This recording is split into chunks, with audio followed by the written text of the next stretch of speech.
I introduced a number of light properties in the previous lesson.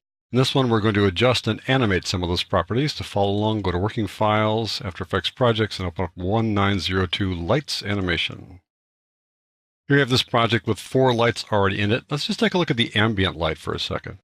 When you turn the ambient light on, it overrides the default settings, the actual original luminosity of the images, and then creates its own level of light. And sometimes you can turn it down or turn it up. At any rate, this is its effect. And lots of times I use the ambient light as a way to kind of lightly illuminate the scene while I work with other lights, because sometimes when you turn the lights on or off or change their properties, everything goes dark. So if you have the ambient light there, it's kind of your fallback just to kind of see how things are going to work. And then later on, you turn it off. It's also sometimes nice to have the ambient light just on under things even after you complete your work, because it does lightly illuminate the scene if that's your goal. If you look at some of the properties here, you're going to see only 2, intensity and color. And you can keyframe these things. You can have the color change over time, for example. So we'll just turn on color here. Instead of white, we'll go with something like maybe a deeper yellow like that. That could be the start. And you go inside your little ways, and you could change that color to something else. You can even change it to something distinctly different like blue.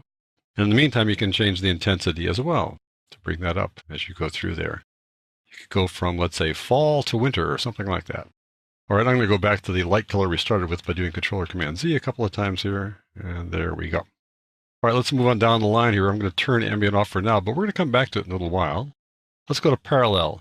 Now, parallel is a light that I hardly ever use, and I think most people hardly ever use it as well. It's just one of those odd little lights that just seems to be kind of hard to really grasp and really understand of its value. But I think for me, it's nice to kind of backlight things with the ambient light. It just kind of gives it a little bit of a glow around there and actually can throw a shadow that's equal to the color of the object forward. I think it's a good way to do it, and you might want to try that if you're working on parallel light. Let's just open it up and take a look at its properties. There is the fall-off distance and radius. And the fall-off distance and radius, what's the difference? The radius basically is where the fall-off starts. So some number of pixels out there, it begins. And this is how long it lasts. But with this particular light, you can hardly tell the fall-off distance. It just isn't that obvious. But the fall-off radius is pretty clear. If I were to change this, bring it up or something, it'll obviously increase the brightness there. If I drop it down, you'll see that it drops the area that's illuminated as well. Something like that. But the fall-off distance is not so obvious with this particular light. One thing you can do, though, is you can animate its position and its point of interest.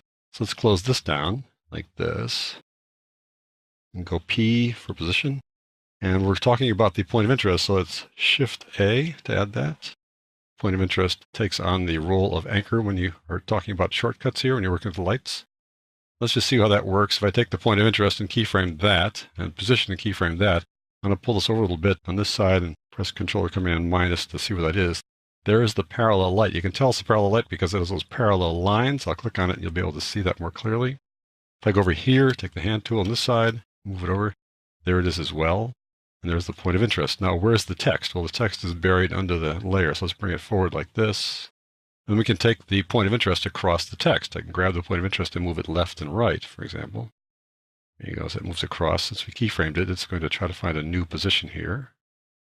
There you go. Let's say I want to move the light itself. Now, if I have a direction selected, like Y, like that, if I just start pulling it down, it pulls the point of interest with it. Not necessarily what you want. Look how the point of interest is changing there in the numbers down there over in the layer. If you don't want the point of interest to move when you move the light, hold down the Control or Command key, and then the point of interest stays put. Notice that the numbers are not changing now. This is very effective if you want to have, let's say, shadows falling across something like this. Look how they're going across the trees there in both of those views. So if you want the point of interest to stay put while you move one of these axes, then hold down the Control or Command key. If you don't see a letter X, Y, or Z, you just have that little highlight like that.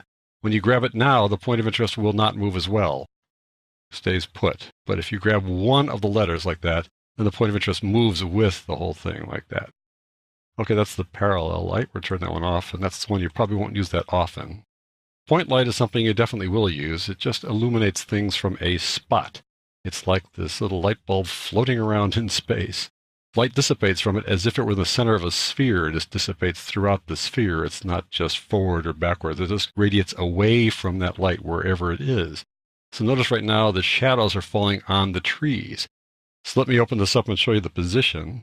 And this time there is no point of interest. If I open up all the way to look at all the transform properties here, it's just position. There is no point of interest because it's glowing everywhere. You can't point it at something. But if I want to change the position, though, it does throw the shadows off in a different way. Let's just go over here for a second and keyframe position there. The text just beginning to come up there. Let's let it come up for a while. There the text is coming up, throwing the shadows there. I'll just duplicate that keyframe. Go forward a little bit now. Let's lift it up. Starts down low, and the light climbs up in the air, and you can watch that path right there. There we go. And so the shadows do move around. There is no point of interest, but you can still control the shadows.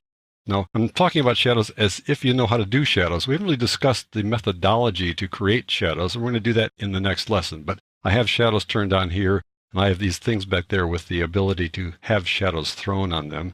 We'll talk about that little process, though, in the next lesson.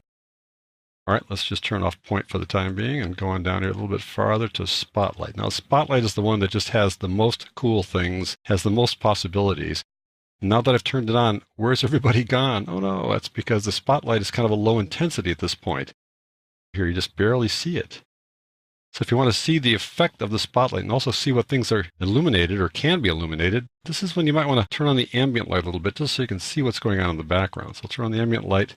Now you can see the effect of the Spotlight there and still see what's going on. So I've got the Spotlight here. What I'd like to do is have it point right down there at the text when it just starts appearing. So you click on the Spotlight and you can see its controls. It's got all this great stuff. It's got this cone and it's got this point of interest and it has the usual controls over here. So the first order of business is to get this thing down to the text. So I'm going to bring it down by clicking on the Y and then letting it come down because I want the point of interest to come with it. That's fine. I click on X to slide it across. We're keeping the point of interest going with it as well. Okay, and now if I change the cone, maybe I want it to be a little bit higher. So let me go like this, a little bit like that. And now, though, I don't want the point of interest to go away. I like to keep it pointed there at the letters. So now I'm going to hold down the controller of the Command key when I move Y, and now it's going to be pointing down at the letters, but not at the trees. See how that works there? All right, let me just put the point of interest a little bit higher like this by grabbing that end. Now the cone is kind of narrow. That's where I want it to start, but we can have that change over time. Let me scroll down here a little bit. You're seeing that the light options are down there. So I've got intensity and cone angle. Let's just keep that at 20 for now. And as the light comes up like this, I'm going to increase the cone angle a little bit. Take in more of the background like that. I'm going to increase the intensity a little bit.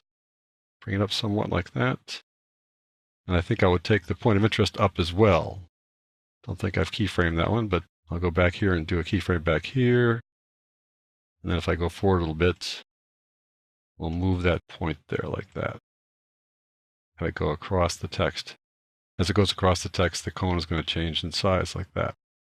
So you can have it increase in intensity in the middle, change its position, and toward the end you can drop the cone down in size and decrease in intensity. You can also adjust the radius and the fall-off distance. Now, radius says, again, how far will the light go till the fall-off begins? And then the fall-off says, how far will it fall off after that point? So if I drop the radius here, that's going to limit sort of the scope of the amount of light. Notice how it's dropping off the trees there in the distance? You can also control that just so it sort of focuses on the stuff in front and less on what's in back. If you want the fall-off distance to drop, you can drop that as well. And this kind of keep things inside this limited area.